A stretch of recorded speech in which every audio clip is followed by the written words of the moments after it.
The lobby of Ashford Capital gleamed under the morning sun streaming through floor-to-ceiling windows. Jennifer Hayes smoothed her navy blazer and checked her reflection in the polished marble column. 26 years old.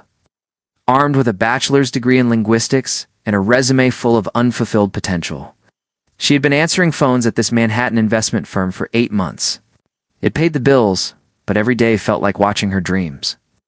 Walk past her desk in expensive suits. The reception area buzzed with its usual energy. Investment bankers rushed toward elevators, their conversations filled with numbers Jennifer barely understood. She organized the visitor sign-in sheets for the 3rd time that morning, trying to look busy. Her manager had once told her that looking productive was half the job. Richard Ashford emerged from the executive elevator at exactly 9 o'clock, as he did every morning. At 42, he commanded attention without trying. His tailored charcoal suit fit perfectly. His dark hair showed distinguished gray at the temples, and his green eyes missed nothing. Jennifer had learned early on that he rarely spoke to reception staff.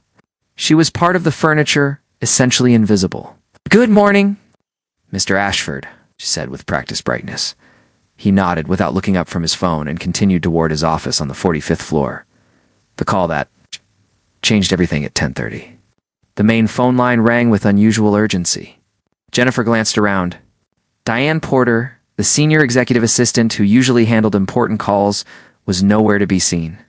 The phone continued ringing, each tone more insistent than the last. Jennifer picked up. "Ashford Capital. How may I help you?" A deep voice responded in rapid German. "Guten Morgen. Ich, mustering in. MIT Herren Ashford sprechen. Es geht die Investition." Without hesitation, Jennifer switched languages. "Guten Morgen, Herr Bauer Natterlich, kann ich Ihnen helfen?" "Einen Moment bitte." The caller paused, clearly surprised. "Sie sprechen Deutsch?" "Yes, I speak German fluently," Jennifer continued in his language. "Mr. Ashford is in meetings this morning, but I can ensure he receives your message immediately. Is this regarding the Munich project?" Heinrich Bauer, one of Europe's most influential investors, sounded relieved. Finally, someone who understands. "I have been trying to reach someone for 2 days. The translation services your firm uses are terrible. They mixed up our terms completely." Jennifer grabbed her notepad, her heart racing. This was a $200 million deal she had heard whispered about in the halls. "I apologize for the confusion, Mr. Bauer. Please, tell me your concerns and I will make certain Mr. Ashford understands every detail." For the next 15 minutes, she took meticulous notes in both German and English, asking clarifying questions that demonstrated she understood not just the language but the financial concepts behind it. When the call ended, she had 3 pages of detailed information. She looked up to find Richard Ashford standing at her desk. His green eyes fixed on her with an expression she could not read. Recognition and revelation. "How long have you been standing there?" Jennifer asked, feeling heat rise to her cheeks. "Hey." "Long enough," Richard said quietly. "You speak German?" "Yes." "Also French, Italian, Spanish, and Portuguese?" His eyebrows lifted slightly. "And you have been answering phones for 8 months?"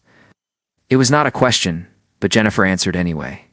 "I applied for translator positions, but I lacked professional experience in finance. This job was what I could get." Richard extended his hand. "May I see your notes?" Jennifer handed over the notepad, watching as his eyes scanned her bilingual annotations. His expression shifted from surprise to something closer to respect. "Hey, this is excellent work," he said. "Bauer has been difficult to reach, and when we do connect, something always gets lost in translation. You not only understood him, but anticipated the questions I would need answered." "I have been listening to office conversations for months," Jennifer admitted. "I may not have the experience, but I understand the concepts." Richard pulled out his phone and made a call. "Diane, clear my afternoon schedule. I need you to prepare documentation for a personnel change." He ended the call and looked at Jennifer. "How would you feel about a new position?" Jennifer's hands trembled slightly. "What kind of position?" "Senior language consultant. You will work directly with me on international deals. Starting salary is $120,000 plus bonuses tied to successful negotiations." The number made Jennifer dizzy. That was more than triple her current salary. "Mr. Ashford, I don't know what to say. It Say yes, then get ready for the most challenging work of your life. We have a meeting with Bauer in 3 days, and I need you fluent in every detail of this deal. Jealousy and judgment news of Jennifer's promotion spread through Ashford Capital like wildfire. By lunch, she had moved from the reception desk to a small office near the executive floor. The space was modest but had windows overlooking the Manhattan skyline, a view she had only dreamed about. Diane Porter appeared in her doorway at 2 o'clock, her smile not reaching her eyes. Well, the receptionist gets an office. Diane, I hope this does not create any problems, Jennifer said, trying to be diplomatic. Problems? Why would there be problems? Diane's tone dripped with false sweetness. It is just interesting that 8 months of education and experience suddenly matter because you answered one phone call. I've been studying international finance every night. For a year, Jennifer said firmly. This opportunity is not luck. I prepared for it. Diane leaned against the doorframe. Just remember, Jennifer, talent only gets you so far in this building. One mistake, and you will be right back at that reception desk. After Diane left, Jennifer sat at her new desk and took a deep breath. She had dealt with people like Diane before, people who saw her success as their failure. But this time, she would not let anyone make her feel small. Her computer pinged with an email from Richard. It contained 50 pages of documents about the Munich project, all requiring review by morning. Jennifer rolled up her sleeves and began to read. The first test that evening, Jennifer stayed late studying contracts, financial projections, and legal documents in 3 languages. The office grew quiet as people went home to their families. Around 8 o'clock, Richard walked past her office and stopped. You are still here, he observed. I want to be ready, Jennifer said. Not looking up from her screen, Richard entered and sat in the chair across from her desk. Can I ask you something personal? Jennifer finally met his eyes. Of course. Why languages? Why not finance directly? Or law? Or any of the other paths that lead here more directly? Jennifer leaned back, considering her answer. When I was 12, my family hosted an exchange student from Brazil. She barely spoke English, and I watched her struggle to express herself, to be understood. I started learning Portuguese to help her, and I discovered something amazing. Language is not just words. It is understanding how people think, how they see the world. Every language I learned opened a new way of understanding human connection. Richard nodded slowly. That is exactly why I need you on this team. Finance is numbers, but deals are made between people. If you can bridge that gap, you are more valuable than any calculator. He stood to leave, then paused at the door. Jennifer, I know Diane made you feel unwelcome today. Ignore her.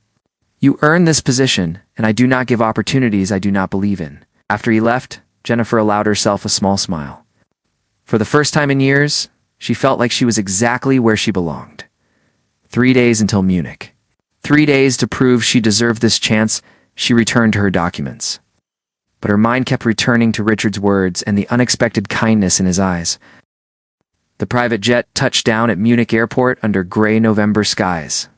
Jennifer pressed her face against the window, watching the Bavarian landscape emerge through morning fog.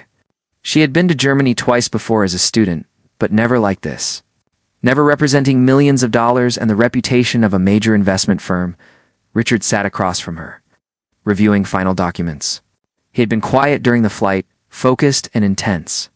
Jennifer wondered if he was nervous or simply preparing himself mentally for what lay ahead. Remember, he said as the plane taxied, Heinrich Bauer is brilliant but temperamental. He values honesty above politeness. If something does not make sense to you, ask. He respects directness. Jennifer nodded, gripping her leather portfolio. Inside were her notes, translations, and questions she had prepared over 3 sleepless nights. What if I miss something important? Richard looked at her directly. Then you miss it, and we figure it out. Perfection is not the goal. Understanding is. That is why you are here. A black car waited on the tarmac. As they drove through Munich toward the financial district, Jennifer watched the city wake up. Bakeries opened their doors, releasing the scent of fresh bread. Business people hurried along sidewalks, their breath visible in the cold air. The Bauer Group headquarters occupied a modern glass building that reflected the cloudy sky. Inside, everything spoke of understated wealth. No flashy decorations, just clean lines, natural light. an art that Jennifer recognized from her university courses. Heinrich Bauer himself greeted them in the lobby. He was 60, with silver hair and sharp blue eyes that assessed Jennifer immediately. "Ah, the young woman with the excellent German, willkommen." Jennifer shook his hand firmly. "Es ist mir ein Ehre, Sie kennenzulernen, Herr Bauer." "English is fine," Heinrich said with a slight smile. "I want to see how you handle the technical language.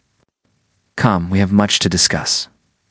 The negotiation room, the conference room on the 20th floor, had windows overlooking the Isar River. 4 of Heinrich's associates sat around a polished oak table. Along with 2 lawyers and a financial analyst, everyone had thick folders of documents. Jennifer took her seat next to Richard, acutely aware that she was the youngest person in the room by at least 15 years. She opened her laptop and prepared to take notes. Heinrich began in English, outlining his concerns about the Munich development project. The plan involved converting a historic district into mixed-use luxury apartments and commercial spaces. The profit potential was enormous, but so were the risks. "My primary concern," Heinrich said, switching to German mid-sentence, "is the historical preservation requirements. The city has strict regulations, and your previous proposals show a lack of understanding about local sensibilities." One of Richard's lawyers started to respond, but Jennifer gently interrupted. "Entschuldigung, may I clarify something?" She looked at Heinrich. "When you say local sensibilities, are you referring to the Architectural Review Board's specific aesthetic requirements, or the broader community concerns about gentrification?" Heinrich's eyebrows rose. "Both, actually. You have done your research. I spent the last 3 days reading Munich City Council meeting minutes from the past 2 years," Jennifer said. "The community is not opposed to development. They are opposed to losing the character of their neighborhood. If we can show that our plans enhance rather than erase that character, we have a path forward." Richard glanced at her, a flicker of surprise crossing his face. She had not mentioned this research to him. For the next 2 hours, Jennifer translated not just words but concepts. When Heinrich's financial analyst used a German banking term that had no direct English equivalent, she explained both the literal meaning and the practical implication. When Richard outlined American investment strategies, she contextualized them in ways that made sense to European business practices. During a break, one of Heinrich's associates approached her. "You understand more than language," he said quietly in German. "That is rare." The hidden trap after lunch, the tone of the meeting shifted. Heinrich's lead lawyer, a stern woman named Greta Hoffman, began questioning the financial projections with increasing skepticism. "These numbers assume a completion timeline of 18 months, Greta said in rapid German. "But given Munich's permitting process and weather constraints, that is unrealistic. You are overestimating potential returns." Richard looked to Jennifer for translation. She provided it, but her mind was racing. Something felt wrong. The timeline criticism was valid, but Greta's tone suggested a different agenda. "Frau Hoffman raises an important point," Jennifer said carefully in German. "However, our projections account for delays. May I ask if your concern is the timeline itself, or the allocation of risk between our firms?" Greta's eyes narrowed. Risk allocation is indeed relevant. There it was. Jennifer saw the trap. If they adjusted the timeline, they would have to renegotiate how risks and rewards were distributed. It could unravel weeks of preliminary agreements. Jennifer turned to Richard and spoke quietly in English. "This is not really about construction delays. She is trying to renegotiate the partnership terms by making our projections look naive. If we agree the timeline is wrong, we lose negotiating power on everything else." Richard kept his expression neutral, but she saw understanding flash in his eyes. He addressed the room in English, with Jennifer translating. "We appreciate the scrutiny. However, our timeline includes contingency buffers precisely because we anticipated such concerns. Perhaps we should review the risk distribution separately as its own agenda item, rather than conflating it with construction schedules." Heinrich smiled slightly. "A fair suggestion?" Greta looked frustrated but nodded. Crisis averted. Unexpected betrayal that evening back at their hotel. Jennifer was in her room reviewing the day's notes when her phone rang. It was Diane Porter calling from New York. "Jennifer, I thought you should know something." Diane's voice was falsely sweet. "There's an article circulating online about you. From your previous job." Jennifer's stomach dropped. "What article?" Something about a translation error at the United Nations Educational Committee. Apparently, you caused quite a problem 3 years ago. I am sure it is nothing, but Richard might want to know before Heinrich Bauer does. These things have a way of surfacing. The call ended before Jennifer could respond. Her hands shook as she searched online. There it was, buried in a trade publication archive. An article about a minor diplomatic incident during her internship at a UN affiliate program. She had mistranslated a donor's commitment, turning a pledge of future support into a binding financial guarantee. The error had been caught and corrected, but not before causing embarrassment to several organizations. She had been 23, unpaid, and devastated. It had crushed her confidence and derailed her career plans. She had never mentioned it on her resume, hoping it was forgotten. Now it was back, threatening everything she had rebuilt. Jennifer barely slept that night. Should she tell Richard before he found out another way? Would he fire her immediately? Would Heinrich back out of the deal? Morning confession, at breakfast, Richard noticed her exhaustion immediately. You look terrible. Are you sick? I need to tell you something, Jennifer said, her voice barely steady. About my past. They moved to a quiet corner of the hotel restaurant. Jennifer explained everything. The internship, the mistake, the humiliation, and why she had spent 3 years rebuilding from scratch. Richard listened without interrupting. When she finished, he was quiet for a long moment. Why did the error happen? He finally asked. I was tired. I had been working 16-hour days, and I misunderstood the context of a conversation. I translated words accurately, but missed the intent behind them. And what did you learn? Jennifer looked up, surprised by the question. That context matters more than vocabulary. That I need to ask for clarification when I am uncertain. That pride can make you pretend you understand when you do not. Richard nodded slowly. Those are exactly the lessons that make you valuable now. Jennifer, everyone in business has failures in their past. What matters is whether you learned from them. Yesterday in that meeting, you caught a trap that I missed. You understood context and intent, not just words. That came from experience, including painful experience. So you are not firing me? Firing you? I am giving you a raise if we close this deal. He leaned back. Now finish your breakfast. We have a contract to finalize, and I need you at full strength. Relief washed over Jennifer so powerfully she nearly cried. The final presentation, the second day of meetings, was decisive. Heinrich had invited additional investors to hear the revised proposal. The room was packed with skeptical faces. Jennifer had worked until 3 a.m, preparing a presentation that addressed every concern raised the previous day. She had translated it into flawless German and included cultural references that would resonate with a Munich audience. When Richard nodded to her, Jennifer stood and began to speak in German. Her voice clear and confident, she acknowledged the community's concerns about development. She presented revised architectural plans that incorporated historical elements. She explained the financial structure in terms that emphasized partnership rather than American dominance. She even quoted a Bavarian poet about the importance of building the future while honoring the past. The room was silent when she finished. Heinrich stood and began to clap slowly. Others joined. That, he said, is how you bridge cultures. Richard, your firm has impressed me not with numbers, but with understanding. We have a deal. The applause grew louder. Richard shook Heinrich's hand, then turned and met Jennifer's eyes across the room. The pride in his expression said everything words could not. The flight back to New York felt different from the departure. Jennifer sat in the leather seat, watching clouds drift past, feeling like a different person than the nervous woman who had flown to Munich 3 days earlier. The contract was signed. Richard's firm would earn approximately $40 million in fees over the next 3 years. And Jennifer had negotiated herself a performance bonus that was more money than her parents had made in a decade. Richard worked on his laptop across from her. But occasionally, he would look up and smile.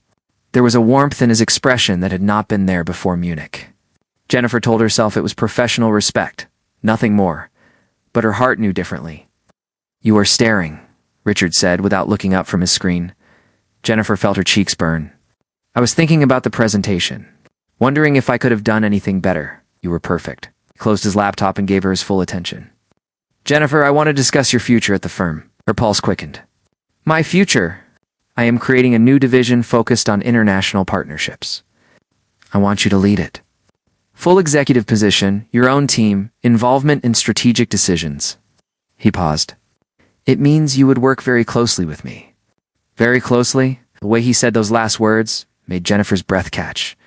Was she imagining the subtext? Or was he acknowledging that something had shifted between them? I would need to hire people, she said, keeping her voice professional.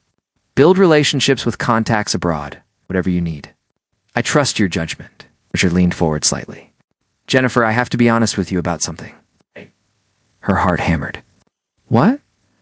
When I first saw you at the reception desk, I noticed you immediately. You had this expression like you were meant for something bigger, but life had not cooperated yet. I saw that look because I had worn it myself 20 years ago. He smiled slightly. I wanted to help you, but I did not have a legitimate reason until you answered that phone call in German. Jennifer did not know what to say. The admission felt intensely personal. I am telling you this because I need you to understand that my faith in you is not just about your skills. It is about who you are as a person. Your intelligence, your integrity, your refusal to give up. He held her gaze. Those qualities are rare. Jennifer began, then stopped. What was she supposed to say? That she had developed feelings for her boss? That every time he praised her work, her heart did small flips? That she lay awake at night thinking about the way his eyes crinkled when he smiled? I know this is complicated, Richard said quietly. I am your employer. There are professional boundaries. But I would be lying if I said I saw you only as an employee anymore. The plane hit turbulence and Jennifer gripped her armrest. The physical jolt mirrored her emotional state. Everything was changing too fast. Can we talk about this when we land? She asked. I need time to think. Richard nodded, respect in his eyes. Of course. Take all the time you need. The office celebration, Ashford Capital, threw a celebration party for closing the Munich deal. The executive floor was transformed with catering, champagne, and a banner congratulating the team. Jennifer wore a black dress she had bought for the occasion, simple but elegant. Colleagues who had barely noticed her a week ago now wanted to shake her hand and hear the story of Munich. Jennifer handled the attention with grace. But she kept scanning the room for Richard. Diane Porter approached with a champagne flute, her smile tight. Congratulations, Jennifer. Quite the Cinderella story. Thank you, Diane.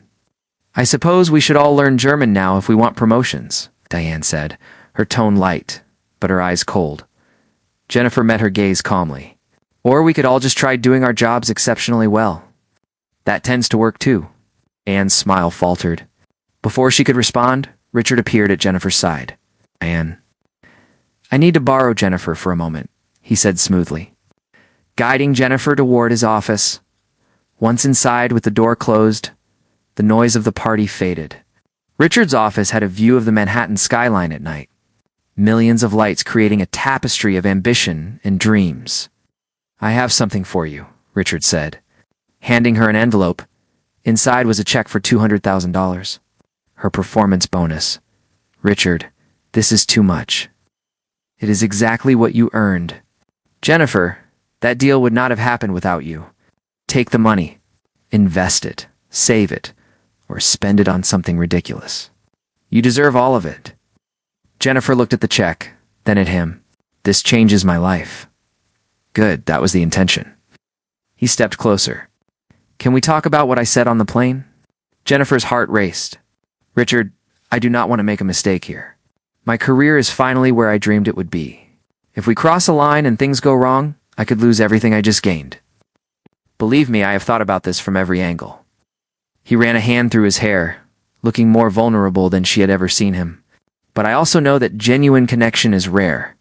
What we have, this understanding, this partnership, I have never felt it with anyone else.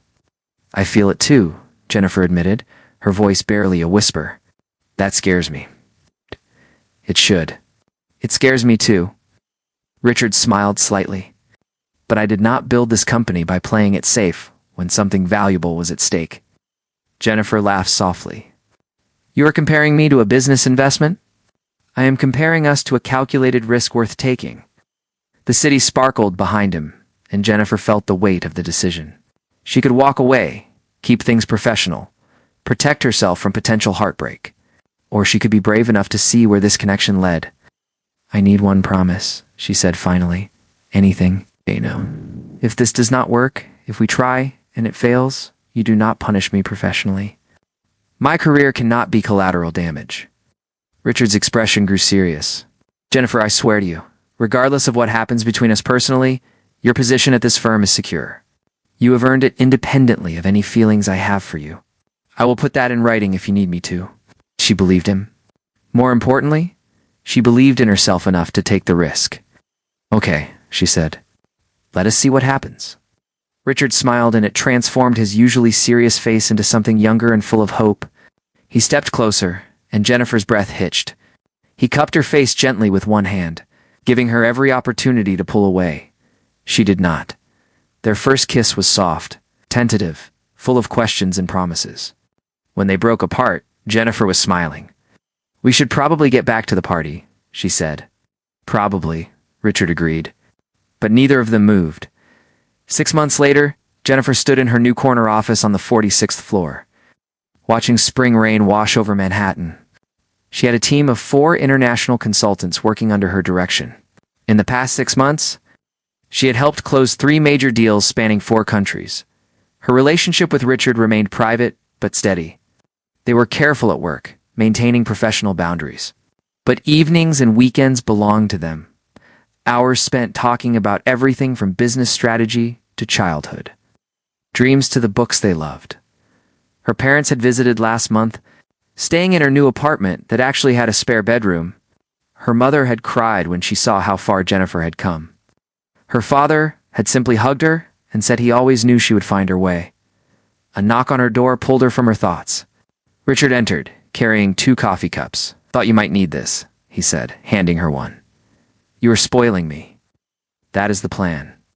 He sat on the edge of her desk. "I have news. Heinrich Bauer wants us to consult on a project in Barcelona. 3 weeks, starting next month." Jennifer grinned. "Together?" "He specifically requested both of us. Apparently, we are a package deal now. I can live with that." Richard leaned over and kissed her forehead. "I am proud of you. Not just for your work, but for having the courage to bet on yourself when no one else would."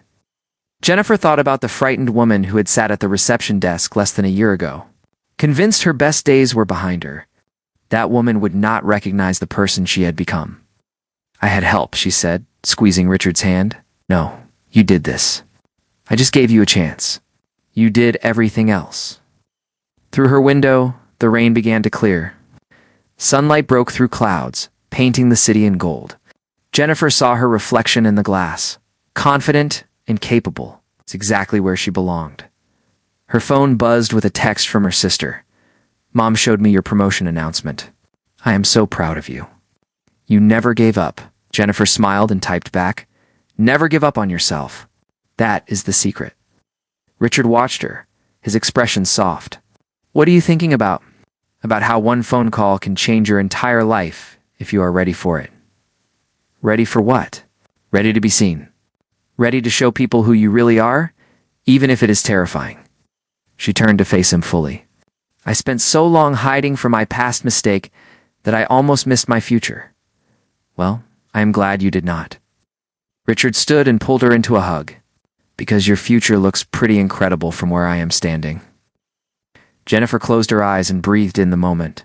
The warmth of being held by someone who saw her completely, flaws and all, and valued her anyway. Outside, Manhattan hummed with a million stories of ambition, failure, redemption, and hope. Jennifer's story was just one among millions, but it was hers. And for the first time in years, she was genuinely excited to see what came next. The receptionist who spoke. German had become the executive who spoke the language of possibility, and she was just getting started.